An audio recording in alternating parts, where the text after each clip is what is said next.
All right, everybody, gonna do another little project here on the GX today. So if you notice, there's something missing there. It's actually loose when I did the suspension, and I kind of like put it back on temporarily. But when I went to get these tires put on, the tire shop said it just fell out. So I went ahead and just got a new one from O'Reilly's. And the old one's right here. Thought I'd just replace it. And I also got some washers, which you will need for this job as well. Let's go. So first step's gonna be just to jack up the truck. Let's go. All right, now let's get these wheels off.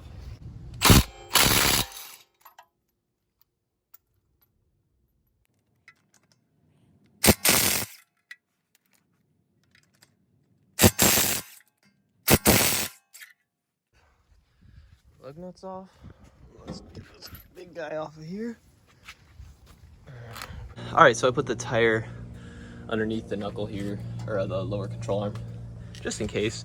This is a good time to go in and check around the suspension. As you saw in my last video, I just installed these Freedom Off-Road upper control arms along with the Eibach Pro Truck lift system. It's just a good time. Check that everything's nice and tight. I could do a spanner check too, but everything looks good after about a week of driving. So now what we need to do is get the caliper off.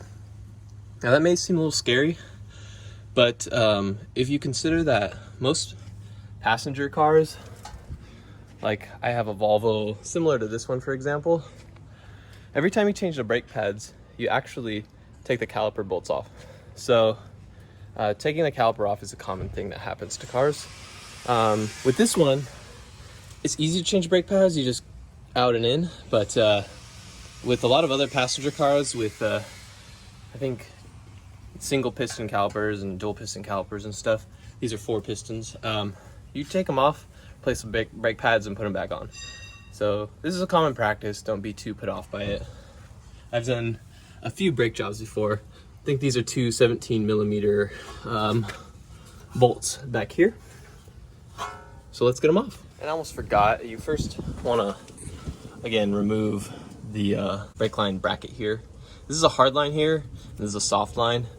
So this disconnecting this will just allow you to move the caliper out of the way. All right, let's go. All right, let's see if this thing can get it off. Should be fine. Perfect. Now I'm just gonna move this out of the way. This bracket hooks in there, so I'm gonna get that out. And I'm actually gonna return this bolt to the hole so I don't forget about it. Okay, so I got the nut back in and disconnected that bracket. I'm gonna see if this little impact wrench can undo those 17mm caliper bolts. So let's see how this goes.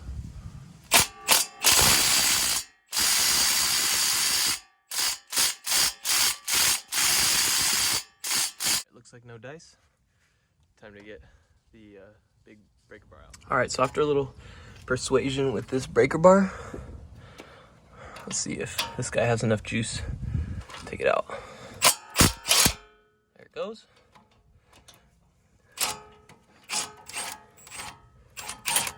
All right, and the bottom one, it's a bit of a weird angle. I might have to get the bottom one out with just a regular wrench. Let's go. All right, so I didn't have like a bungee cord handy, so I just made a length of rope with some duct tape that I folded in half, sticky side in. So let's see if this works to hold up the caliper. So I gotta take the caliper bolts the rest of the way out. These are just hand tight. Just good idea to leave them in there until you're ready to hang it up, because then it might fall out and you don't want to damage these lines. And it should come off. There we go. Awesome. Okay, so you see there's a hard line right here and then the soft line's up there. So try to move the hard line with the caliper and don't bend it if you can manage that. And I'll just go over the upper control arm. This is next level ghetto garage engineering, but we make it work here. And let's see if it's up to the task of holding it before I tie it down. Let's see. Let me do.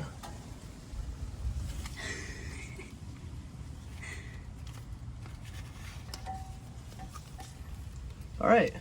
Looks like it's holding it okay. Now I'm just gonna tie it together. All right. So next step, just take off the brake rotor.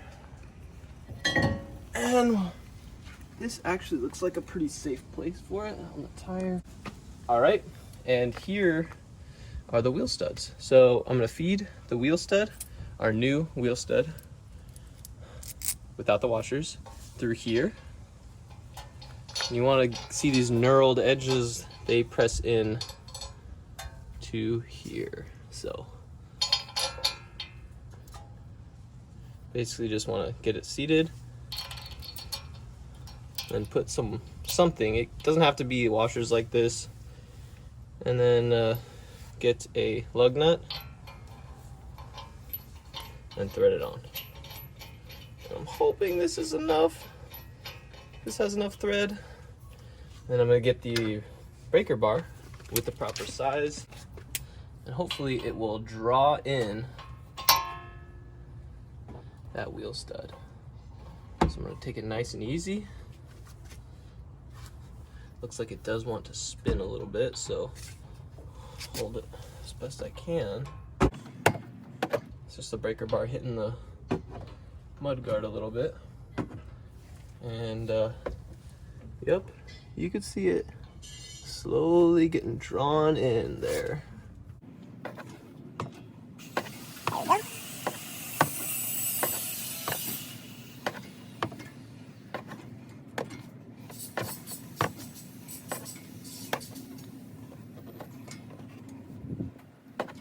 And as you can see, this washer is rotating with it, so it's kind of has like a lubricating property to it that makes it a little easier to draw it in. Some people use like nuts to like create the spacing, but I think washers is a good idea because you have that extra bit of rotation, whereas a nut would just get stuck in there.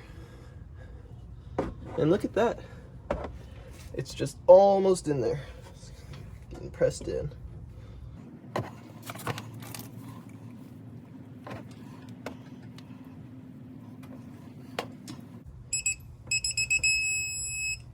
Oh, I didn't mean to have my torque wrench on.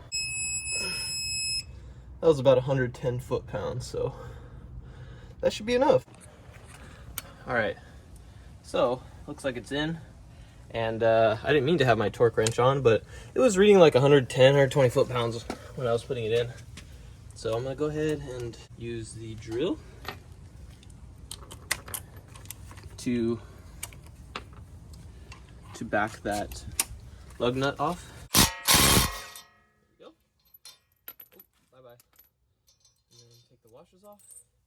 Let's see. It looks like it's right about even with all of the rest of the studs. Just want to do one final check and make sure everything looks good. And yeah, it's seated properly, not going anywhere. Now I'm just going to put the brake disc rotor back on.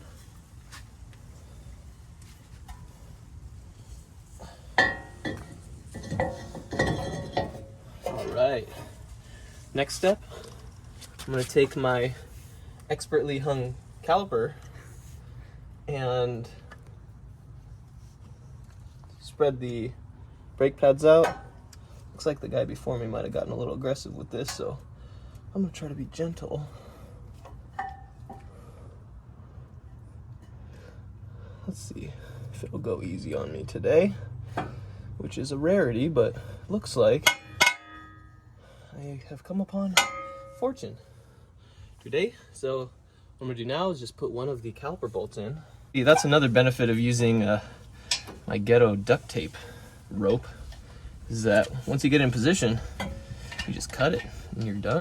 So my little tape thing did such a good job that I can't get the caliper low enough to get a screw in. So I guess what I'm gonna have to do is cut it, hold it up. There it goes. Now I can actually lower it down, get it to seat. Oh, that's the problem. The brake rotor was making it go at an angle.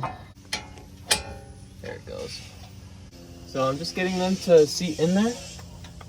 Then I will hit it with the Ugga Dugga, as it is, of course, universally known. And then I will finish it off with a breaker bar / torque wrench. Here we go. Okay, so we got these caliper bolts back on to good and tight spec. And now it's just time to get the wheel back on and then get it off the jacks and see how our new wheel stud does. So let's go. All right, got the wheel back on. Just gonna start out with putting one lug nut in, just so it kind of centers everything. All right, so I got the wheel back on preliminarily. I'm gonna go ahead and let the truck down and then maybe back up, go forward again, just so it seats level. All right, now we're off the jack stands. I'm taking the wood out, blah, blah, blah. When you put your car down, see how this gap is a little wider than it normally is? It needs to settle, so drive back and forth, then come back and torque the wheels down for good.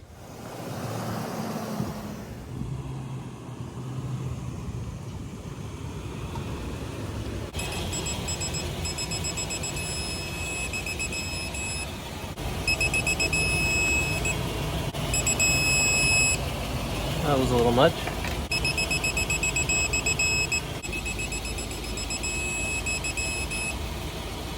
All right, so we're all torqued up to spec, and that's how you change the wheel stud on most any Toyota truck. So I guess like it or something, I don't know, whatever the YouTube's people say.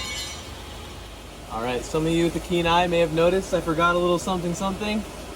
This was for that ABS line bracket, and I will put that in after the fact, so don't forget that step. Pro tip.